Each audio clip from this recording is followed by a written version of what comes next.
Hello students, today I am going to teach you lesson A house is not a home. हमारा आज का lesson है A house is not a home. 8th lesson है, it's 8th lesson of your book Movement. तो first of all I want to tell you about this lesson briefly. तो ये जो lesson है बेटा एक स्टूडेंट के बारे में है who changed his school and go to new school and he is not feeling much better there. तो वो जहाँ अच्छा फील नहीं कर रहा तो उसे बार बार अपनी जो ओल्ड स्कूल की मेमोरीज हैं वो परेशान कर रही हैं। तो जैसे ही उसने नया स्कूल अपना ज्वाइन किया है उसके साथ कुछ मिसहैपनिंग्स होना शुरू हो जाती हैं और उन मिसहैपनिंग की वजह से उसका बहुत ही मन करता है कि वो जहाँ से चला जाए और उसका वहाँ कोई दोस्त भी नहीं है और दोस्त नहीं है तो उसे अपने पुराने टीचर्स याद करते हैं और वो चाहता है कि उसका कोई दोस्त बने, पर जो उसकी मिसहैपनिंग्स उसके साथ हो रही हैं वो उसको नए दोस्त कलेक्ट करके देते हैं। तो उसके नए दोस्त कैसे बने और उसकी जो मिसहैपनिंग्स थी उससे उसका कैसे छुटकारा हुआ वो इस लेसन का थीम है। Now I am going to start it. Lengthy lesson है तो हम इसे 2 पार्ट में करेंगे। My first year of high school felt backward. तो मेरा हाई स्कूल का जो फर्स्ट ईयर था मुझे बहुत ही बैकवर्ड फील कराता है। After leaving junior high at the head of my class with all the seniority the upper grade level could afford me. तो मेरा जो पुराना जूनियर स्कूल था, ठीक है, उसमें मेरे टीचर्स ने मुझे जितना हो सका वो सिखाया और ग्रेड दिए। It felt strange starting over as a freshman. तो मेरे लिए बड़ा अजीब था एक नए स्कूल में जाके शुरू करना। The school was twice as big as my old school. ये जो नया स्कूल था मेरे पुराने स्कूल से दुगना बड़ा था। And to make matter was my closest friend were sent to a different high school. तो सबसे बुरी बात मेरे लिए क्या थी कि मेरे जो दोस्त थे, मेरे नज़दीकी दोस्त थे, खास दोस्त थे, वो दूसरे स्कूल में चले गए। I felt very isolated.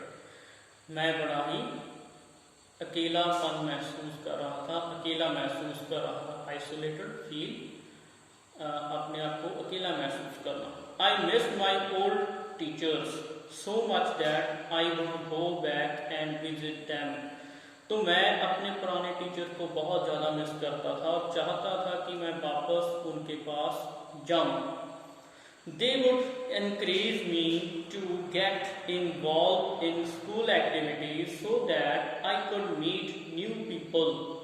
तो वो मुझे encourage करते, मुझे हौसला देते कि तुम स्कूल की एक्टिविटीज़ में पार्टिसिपेट किया करो, वहाँ तुम्हारे नए दोस्त बनेंगे, तुम्हें नए दोस्त लोगों से मिलने का मौका मिलेगा।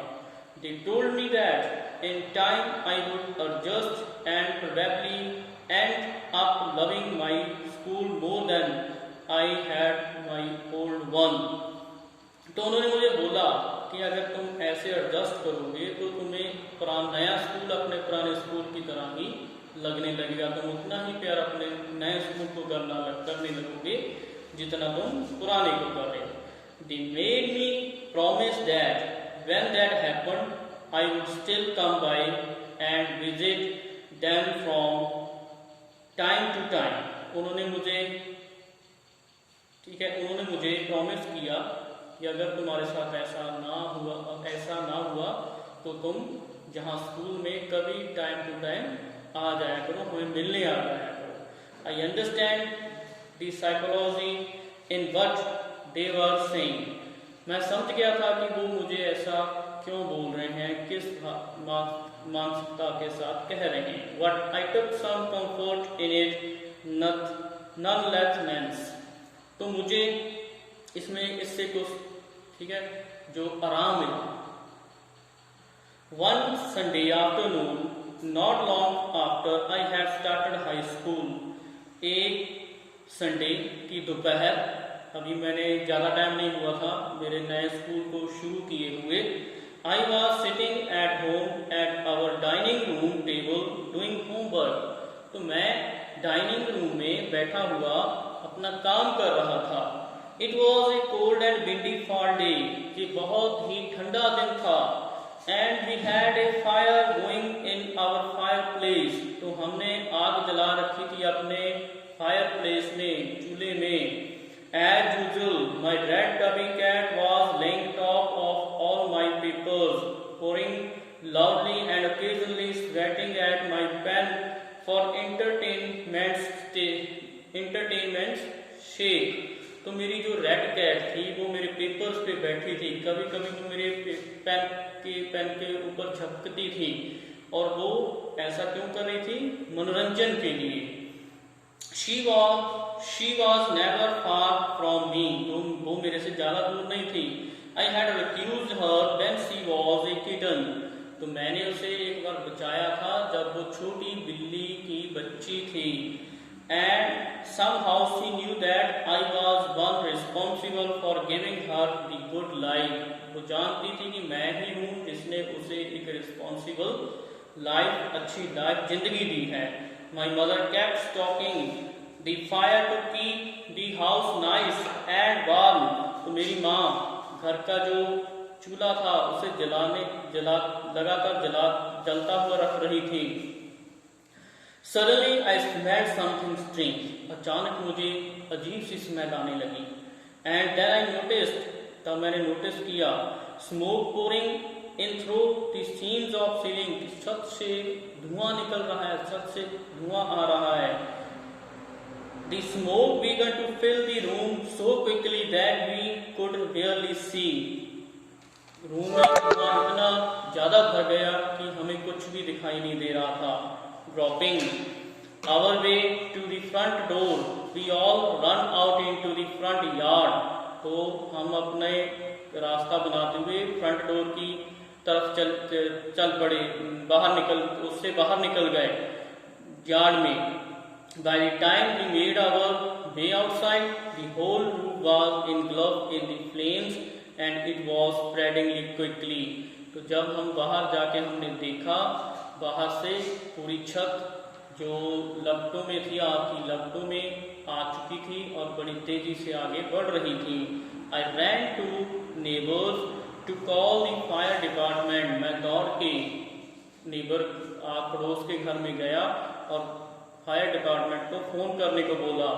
While I watched my mother run back into the house। तभी मैंने देखा मेरी माँ दोबारा घर में वापस चली गई है, जलते हुए घर में वापस चली गई है। My mother then ran out of the house carrying a small metal box full of important documents। तो मैंने देखा कि मेरी माँ दौड़ते हुए एक मेटल का बॉक्स उठा के बाहर ले आई जिसमें हमारे इम्पोर्टेंट डॉक्यूमेंट थे। She dropped the case on the lawn and in a crazed state run back into the house। तो मेरी माँ ने वो लॉन में वो जो बक्सा था लॉन में रख दिया और दोबारा पागलों की हालत में वापस घर में चली गई। I knew what she was after। मैं जानता था कि वो क्यों गई है वापस। My father had died when I was young। जब मैं छोटा था मेरे फादर की डेथ हो गई थी। And I was certain that she was not going to let his picture and letters go up in flames। और मैं जानता था कि वो मेरी माँ मेरे फादर की पिक्चर को और उनके लेटर्स को आग में नहीं जलने देगी, आग के लिए नहीं छोड़ सकती।